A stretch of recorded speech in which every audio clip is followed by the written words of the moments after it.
नमस्कार, मी मनीषा राऊत। आज आपण संत कान्होपात्रा या 15व्या शतकातील कवयित्रीचं पतित तू पावना ही अभंगरचना अभ्यासणार आहोत। पंढरपूरपासून 22 किलोमीटर अंतरावर असणाऱ्या मंगळवेढा या गावी श्यामा नावाच्या एका गणिकेच्या पोटी, आता गणिका म्हणजे वेश्या, या वेश्येच्या पोटी कान्होपात्रा यांचा जन्म झाला। आई वेश्य व्यवसायात असताना मुलगीसुद्धा साहजिकच त्याच व्यवसायात राहणार होती किंवा समाजामध्ये तिला तिचं वेगळं स्थान निर्माण करण्याची आजच्या काळातही तशी मुभा नाही आहे किंवा आजही समाज अशा स्त्रियांच्या मुलांना अपत्यांना स्वीकारत नाही, तर तो कालखंड तर अतिप्राचीन होता। परंतु ही जी बालिका ज्या घरामध्ये जन्माला आली होती, ज्या स्त्रीच्या पोटी जन्माला आलेली होती, त्यामुळे ती त्याच व्यवसायात स्थिर स्थावर राहणार किंवा ती राहावी अशी आईची सुद्धा इच्छा असताना कान्होपात्रा मात्र अलौकिक व्यक्तित्वाची होती। तिची ईश्वरावरती नितांत भक्ती होती, निष्ठा होती। पंढरीच्या विठ्ठलाचा ती अर्थ धावा करत होती। अप्रतिम असं सौंदर्याची धनी असलेली ही स्त्री तिच्या स्त्री देहामुळे अनेकांच्या नजरेत आली आणि प्रत्येक वेळे तिचा त्या देहाचा उपभोग घेण्याचा प्रयत्न होत राहिला। जेव्हा केव्हा तिच्यावरती ते संकट ओढावल्या गेलं त्यावेळेस तिने त्या विठ्ठलाचा धावा केला आणि प्रत्येक वेळेस तिला प्रत्यय आला आणि ती त्याच्यातून वाचली सुद्धा। व तिची निष्ठा जी आहे, ईश्वराप्रतीची जी भक्ती आहे, ती अधिक वाढतच गेली। परंतु आणि मग तिची जी अस्वस्थता आहे, तिचं जे दुःख आहे, तिच्या ज्या व्यथा आहेत, तिच्या ज्या वेदना आहेत, ह्या मात्र तिने शब्दबद्ध करायला सुरुवात केली आणि अनेक अभंगाच्या रचना कान्होपात्राच्या नावावरती उपलब्ध आहेत। परंतु असं करत असताना ज्यावेळेस बिदरचा बादशाह होता आणि या बादशाहकडनं तिला आमंत्रण आलं, त्यावेळेस तिला तिचं स्त्रीत्व वाचवणं शक्य नाही याची जाणीव झाली आणि या जाणीवेतून, या भावनेतूनच तिने तिची जीवनयात्रा विठ्ठलाच्या चरणावरती संपवली किंवा या कवयित्रीने ज्या अर्थभावाने काव्याला सुरुवात केली होती त्या काव्यलेखनीतच तिने तिच्या आयुष्याचा जो आहे तो अंत झाल्याचा किंवा अस्त झाल्याचा आपल्याला दिसून येतं। प्रस्तुत जी रचना आहे पतित तू पावना, ही त्या ईश्वराला केलेली एक प्रार्थना आहे की तू पतिताचा पावन असं स्वतःला संबोधून घेत आहेस, मग मी पतित आहे, मला पावन करणं ही तुझी जबाबदारी आहे, याची जाणीव कवयित्री अगदी ईश्वराला या कवितेतून करत देत असताना आपल्याला दिसून येते। बघा काय म्हणतायत कान्होपात्रा ह्या, पतित तू पावना म्हणविसी नारायणा, पतित तू पावना म्हणविसी नारायणा, तरी सांभाळ वचन ब्रीद वागविसी जाण। आता ईश्वराला ती जाणीव करून देत आहे किंवा ईश्वराला ती आठवण करून देत आहे की हे पंढरीच्या विठ्ठला, तू स्वतःला पतित पावन समजतोस की जे दुःखी आहे, दरिद्री आहेत, जे पापी आहेत, या सर्वांचं पापहरण मी करणार आहे आणि त्यांची उन्नती साधणार आहे। जे दुःखी आहेत त्यांना मी आनंदित करणार आहे, त्यांना मी मदत करणार आहे, मी प्रत्येक गरजूपर्यंत पोहोचणार आहे। पतित कितीही नीच असला तरी मी त्याचा उद्धार करणार आहे आणि तू उद्धार करता सुद्धा तूच आहे। आता मात्र ती वेळ आलेली आहे आणि तुझं ब्रीद आहे, तुझं जे वाक्य आहे, तुझं जे वचन आहे, हे तुला सांभाळून दाखवायचं आहे आणि माझं जे आयुष्य आहे, जे पतित झालेलं आहे, जे नरकमय झालेलं आहे, याला उच्चतम पातळीवरती किंवा एक शुद्ध करायचं, पवित्र करण्याचं काम तुला करायचं आहे, अशी एक भावना कवयित्री या ओळींमधून ईश्वरचरणी व्यक्त करत आहे।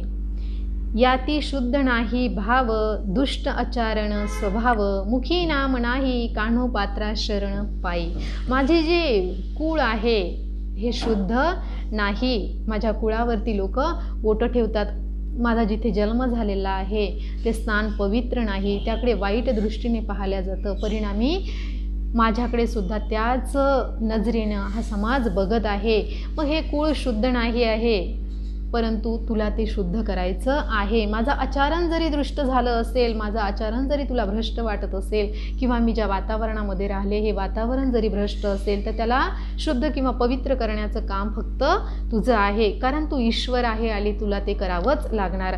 माझ्या मुखी मी तुझं नाव घेण्याचा प्रयत्न करते, परंतु सदोदित मी तुझ्या भक्तीमध्ये जर लीन राहू शकत नसली तरीसुद्धा माझ्या अंतरात्म्यातून मी तुला काय आलेली आहे, शरण आलेली आहे. तुझ्या पायी मी माझं मस्तक ठेवलेलं आहे. मी पूर्णतः तुला मनाने समर्पित झालेली आहे. मग मी जर तुला समर्पित आहे तर तुझं हे परम कर्तव्य आहे की तू तुझ्या भक्ताला वाचवण्यासाठी यावं, किंवा तुला ते यावंच लागेल. याची जाण ती कवयित्री त्या ईश्वराला करून देत आहे.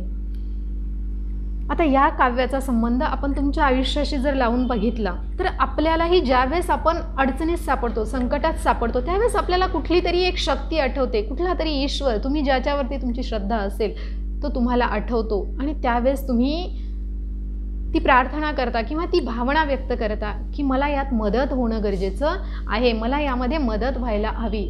आणि तुम्हाला जाणवतं की मला कुणीतरी मदत केली आहे आणि मी माझं काम सहजतेने करू शकलो. हीच भावना ती कवयित्री आपल्या अभंगातून व्यक्त करत आहे. मग या सर्वांचा कळस म्हणजे बघा कवयित्री काय म्हणते, सर्व सुखाचे जे निज सुखाचे सारगे माय, तो हा पंढरी राय विटेवरी.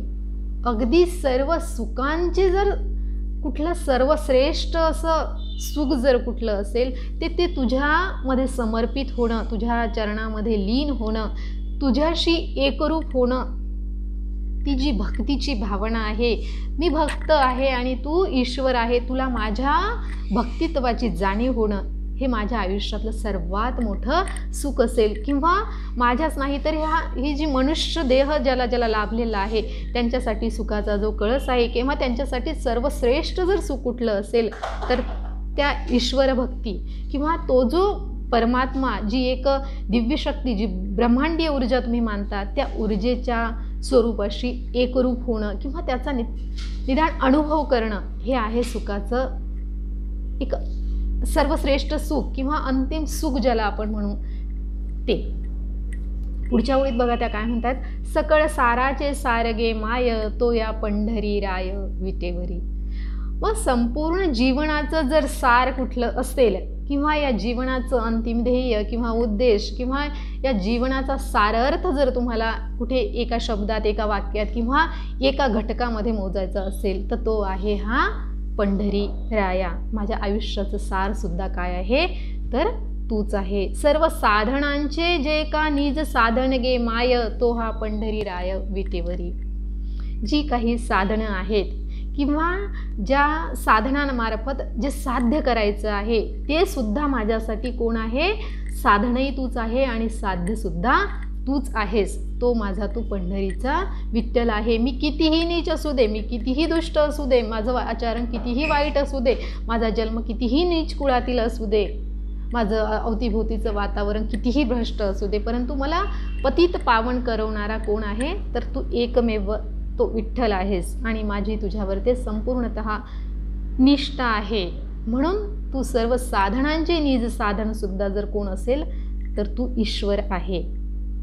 शेवटच्या ओळीत बघा ते काय म्हणतायत, जे का जीवांचे जीवन, कान्हो पात्राचे निज धन गे माय, तो हा पंढरी राय विटेवरी.